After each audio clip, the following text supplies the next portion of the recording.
Welcome to waves media Telugu. ప్రపంచ పర్యావరణ దినోత్సవం సందర్భంగా ముఖ్యమంత్రి చంద్రబాబు నాయుడు విశాఖపట్నంలోని ఆంధ్ర యూనివర్సిటీ ప్రాంగణంలో నిర్వహించిన కార్యక్రమంలో పాల్గొని పర్యావరణ పరిరక్షణపై విద్యార్థులు, అధ్యాపకులను ఉద్దేశించి ప్రసంగించారు. ప్రతి ఒక్కరూ కనీసం ఒక మొక్కను నాటి దానిని సంరక్షించే బాధ్యత తీసుకోవాలని ఆయన పిలుపునిచ్చారు. పెరుగుతున్న ఉష్ణోగ్రతలు, కాలుష్యం, వాతావరణ మార్పులు ప్రపంచానికి సవాలుగా మారాయని పేర్కొంటూ పచ్చదనాన్ని పెంచడం ద్వారా మాత్రమే భవిష్యత్ తరాలకు ఆరోగ్యకరమైన వాతావరణాన్ని అందించగలమన్నారు. ఆంధ్ర యూనివర్సిటీని నెట్ జీరో క్యాంపస్ గా అభివృద్ధి చేయడంతో పాటు సౌరశక్తి వినియోగం, వ్యర్థాల నిర్వహణ, రీసైక్లింగ్ వంటి పర్యావరణ రహిత కార్యక్రమాలను విస్తృతంగా అమలు చేయాలని సూచించారు. విశాఖపట్నం వీధుల్లో సైకిల్ పై ప్రయాణిస్తూ పర్యావరణ రహిత రవాణా విధానాలను ప్రోత్సహించారు. ప్రతి కాలనీ, ప్రతి ప్రాంతంలో పార్కులు అభివృద్ధి చేసి ప్రజలకు స్వచ్ఛమైన వాతావరణాన్ని అందించాలని అధికారులను ఆదేశించారు.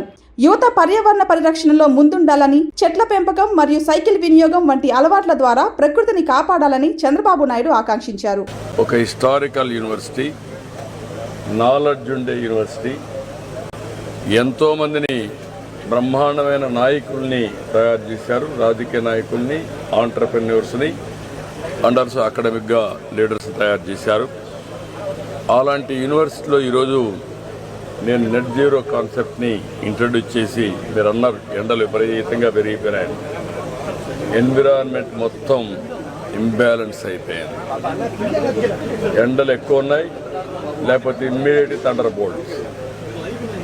ఇది వాతావరణం యొక్క మార్పుల వల్ల ఇవన్నీ జరుగుతున్నాయి. దీనిపైన అందరూ శ్రద్ధ పెట్టాల్సిన అవసరం ఉంది. ఇక్కడ నెట్ జీరోలో మొట్టమొదటి సోలార్ చూశాను. కరెంట్ మనమే ఉత్పత్తి చేసుకోవాలి, చాలా అవకాశాలు ఉన్నాయి. ఇప్పుడు వీళ్ళు చేసింది చాలా, 1,16,235 KWH చేశారు. 5,18,000 రూపాయలు వీళ్ళు కొంత సేవింగ్ అవుతుంది. 100% ఇక్కడుండే ల్యాండ్ 450 ఎకరాలు ల్యాండ్ ఉంది.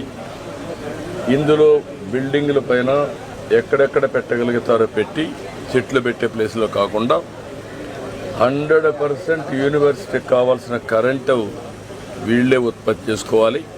అవసరమైతే వీళ్ళు బయట ఇవ్వాలి, ఆ పరిస్థితి రావాలి. That is one principle. రెండో, చెట్లు మొత్తం క్యాంపస్ ఈరోజు తిరుమలలో మీరు చూస్తే 89.5% గ్రీనరీ ఉంది.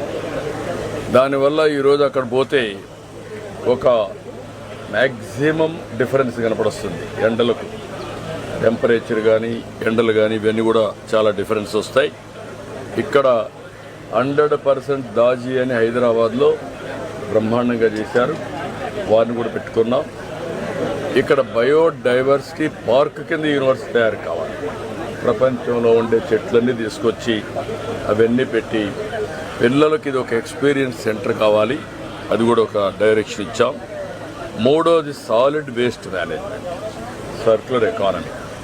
హాస్టల్లో ఉత్పత్తి చేసే వేస్ట్ కానీ, కాలేజీలో ఉత్పత్తి చేసే వచ్చే వేస్ట్ కానీ, ఇవన్నీ కూడా 3 రకాలుగా కన్వర్ట్ చేయాలి. ఒకటి, ఫుడ్ లాంటి వేస్ట్ వెట్టంతా ఉంటే దాన్ని ఆటోమేటిక్గా కాంపోస్ట్గా తయారు చేసి చెట్లకు వాడుకోవాలి. చెట్లలో వచ్చే ఆకులు కూడా కాంపోస్ట్గా తయారు చేయాలి. 2, దాంట్లో వచ్చే వేస్ట్ అంతా కూడా ఒకవేళ అవసరమైతే బయోగ్యాస్ కూడా తయారు చేసుకోగలిగితే అది కూడా తయారు చేసుకుని కుకింగ్కి వాడుకుంటాం. మూడోది, ఏదైతే రీసైక్లింగ్ మనకు పంపించేదంతా మేము ఎట్లా స్వచ్ఛ పదం కూడా పెట్టాం, దానికి ఇచ్చి రీసైక్లింగ్ పంపించాలి.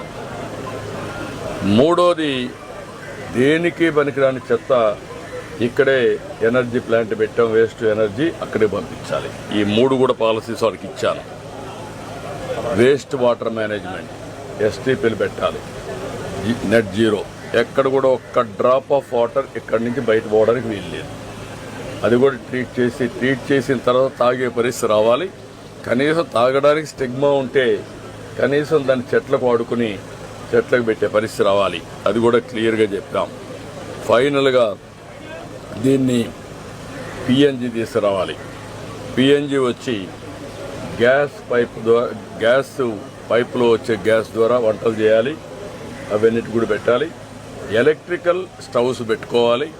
ఏదైనా ఎలక్ట్రికల్ స్టవ్ కానప్పుడు పిఎన్జి గ్యాస్ ద్వారా వచ్చే పైప్ ద్వారా వచ్చే గ్యాస్, ఇవన్నీ చేసి నేను ప్రొఫెసర్ గారిని కోరా, వైస్ ఛాన్సలర్ గారిని, కమిటీ ఆఫ్ ప్రొఫెసర్స్ ఎవరైతే ఎక్స్పర్ట్స్ ఉన్నారో, నాలెడ్జ్ ఉంటుందో ఆ డిపార్ట్మెంట్ బట్టి వాళ్ళని పెట్టి మొత్తం దీనంతా కూడా ఇన్ హౌస్ నాలెడ్జ్ని అవుట్ సోర్సింగ్ ఏజెన్సీస్ని పెట్టుకుంటాం ఎడ్యుకేషన్ కోసం.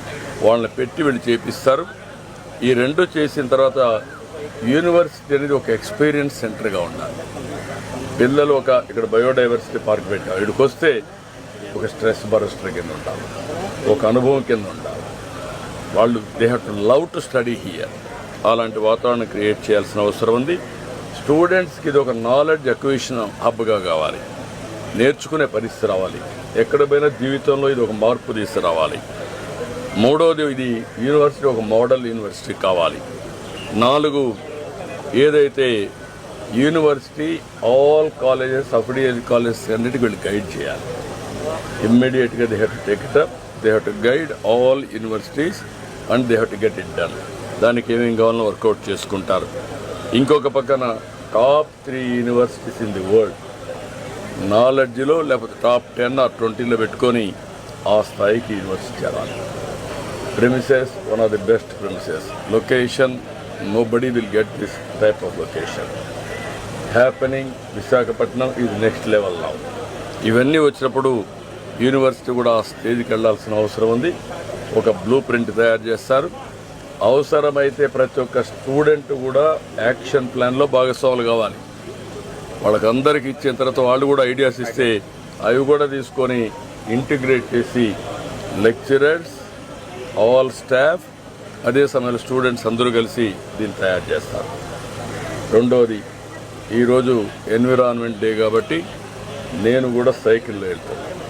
మళ్ళీ సైకిల్లోనే వస్తాయి. ఈరోజు మొదటి ప్రారంభం అందరికీ చెప్పాను, హియర్ ఆఫ్టర్ వర్డ్స్ వీలైనంత వరకు సైకిల్లో తిరిగితే ఏదో ఫోటోల కోసం కాదు, అది ఒక అలవాటు కావాలి, వే ఆఫ్ లైఫ్ కావాలి. ఎలక్ట్రికల్ సైకిల్స్ వచ్చేసాయి. ఒకటి కొనుక్కుంటే ఓపిక ఉంటే పెడలింగ్, ఓపిక లేకపోతే ఎలక్ట్రికల్. రెండోది, దీనివల్ల మీకు అడ్వాంటేజ్ ఏంటంటే ఎక్సర్సైజ్, ఫిట్నెస్ పర్ఫెక్ట్గా ఉంటుంది. ఇక్కడ విశాఖపట్నంలో కూడా ఈ సిటీలో వాకింగ్ పాత్ కూడా తయారు చేస్తాం. సైక్లింగ్ పాత్స్ ఎన్ని వీలైతే తయారు చేస్తాం. సెపరేట్గా ఉంటాయి. ఎవరు పోవాలన్నా సైకిల్లో కూడా పోయి వస్తూ ఉంటారు ఆఫీసులకి. అలాంటి ఎన్విరాన్మెంట్ని క్రియేట్ చేస్తాం. గ్రీనరీ కూడా 50% పెంచుతాం. ఈరోజు పవన్ కళ్యాణ్ గారు, డిప్యూటీ సీఎం గారు ఆధ్వర్యంలో 5 కోట్ల సీడ్ బాల్స్ కూడా తయారు చేస్తున్నాం. దాన్ని కూడా ఒక ఉద్యమంగా తీసుకుంటాం. ఇప్పుడు 31.5% గ్రీన్ కవర్ ఉంది రాష్ట్రంలో. దీన్ని 2047 అంతకంటే ముందు 50% తీసుకుంటాం. Everywhere circular economy, net zero. అది టౌన్స్లో కావచ్చు, ఆర్గనైజేషన్స్లో కావచ్చు, కాలేజీల్లో కావచ్చు, ఎవ్రీవేర్ దీన్ని ఫాలో అవ్వాలి. ఇది ఒక ఆదర్శంగా చేయాలనుకుంటున్నాం. ఈ 2 కాకుండా 2 ప్రోగ్రాంలు ఉన్నాయి. ఒకటి అక్వాకల్చర్, రెండోది సాయంత్రం విఆర్ మీటింగ్ కూడా ఉంది. అవి కూడా తర్వాత బ్రీఫ్ చేస్తాం. అందుకని ఇప్పుడు ప్రక్షాళన మొదలుపెట్టాం. విశాఖపట్నం పోర్ట్ దగ్గర నుంచి అన్ని ప్రక్షాళన చేస్తాం.